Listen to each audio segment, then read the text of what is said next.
My name is Maria Jordan O'Reilly. I'm a visual artist currently living in County Cavan. I'm now in my early 60s and didn't always live in Cavan. I was born in Dublin, born and raised in Rathfarnham, and raised a family there, divorced and started to raise a second family there living in Tala, and eventually moved to Bailieborough. And I can honestly say it's one of the best things I ever did. It's my little corner of heaven. I'm living in the middle of nowhere between Bailieborough and Cavan in a little cottage in the woods, which my grandchildren fondly call Granny's Cottage in the Woods.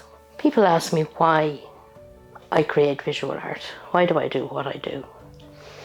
And the answer lies in part in my own history and also in my present. So, the last time I studied art was for the Leaving Cert way back in 1978, which was a long time ago. And even though I enjoyed it, I never really connected with art at that stage.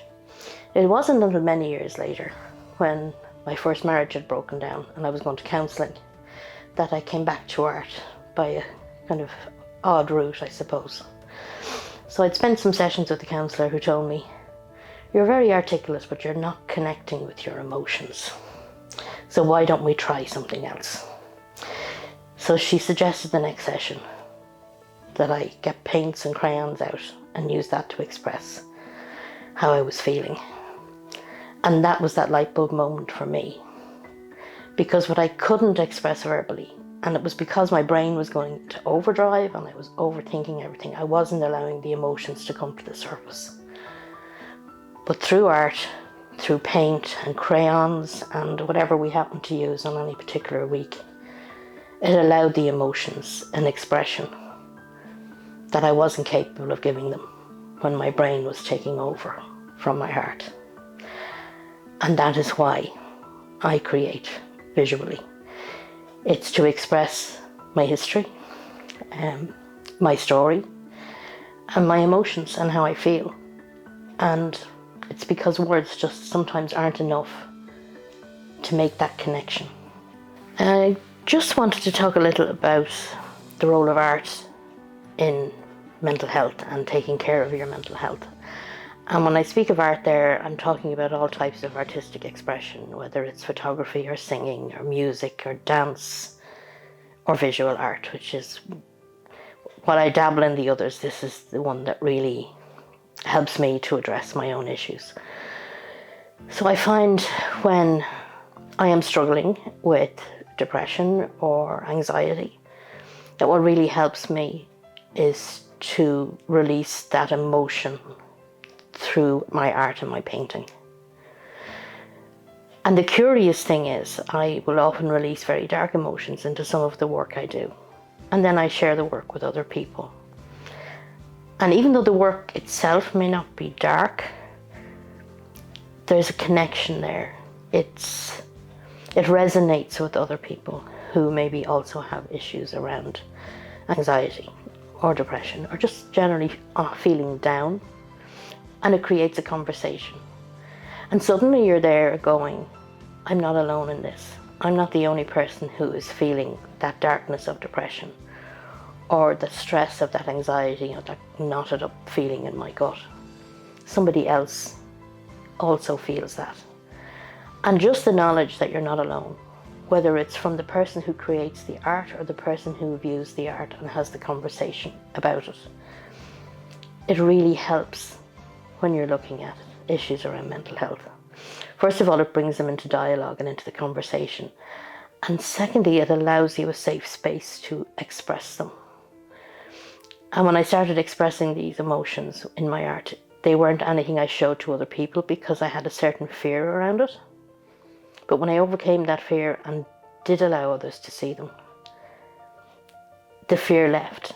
My fear was of people looking at them and laughing or taunting me or not understanding.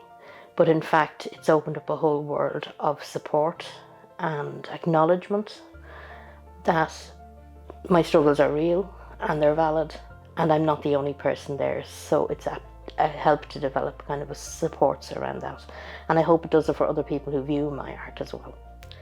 So that is one of the reasons I feel that art is very important when it comes to mental health and taking care of your mental health.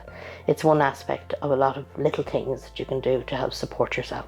The other thing I really enjoy is creating art with groups of other people and showing them techniques and simple things they can do to create a small piece of art in a short period of time. And sadly, during lockdown, there hasn't really been the opportunity to do that. I started a hen shed here in Bailieborough just before lockdown started, and one of the nicest sessions we had was when we all sat around with watercolours and I demonstrated some ideas and people played with it and tried some things themselves, and everybody was delighted with what they created. But far more important than what was created during the session was how the act of sitting around a table in community creating something acts as a mediator for conversation. And I know it's often said that one of the reasons men's sheds come into being is men talk shoulder to shoulder and not face to face, so it helps create that conversation. But there are times that women also need that mediating factor of a task that they can enjoy and that they can have conversations around. And the feedback from the session was how people hadn't picked up a paintbrush since they were in school and had created something that they enjoyed creating, that they didn't think they could do because for some reason, as children we're encouraged to be creative, but as adults we think that's not for us. So a lot of people went off delighted with that and delighted with what they created and what they made, and the surprise within them that even as an adult, this is something that can be enjoyed and it's a pastime. And I do hope some of them maybe pursue that a little more during lockdown. I know I did, and created some things. But as I said, the role of creating art and community as a mediator for conversation and as a mediator for connection is really, really important. And I think that going out into community and making artwork, whether it's purely for a peaceful, quiet, meditative morning, or for the more serious role of maybe creating something in community that is there for the role of social activism. Art can be extremely powerful within that. And that's something I'll talk about now in a second. Art surrounds us all the time, and most of us look on it as something that we use to adorn our houses, or something we engage in when we go to an art gallery, and we can derive great pleasure in. But the other side of art is when art is used for social activism. So I suppose the most famous person we would know would be Banksy, who creates his murals to bring awareness to others of different social issues. It's something that I aim to do with my work as well.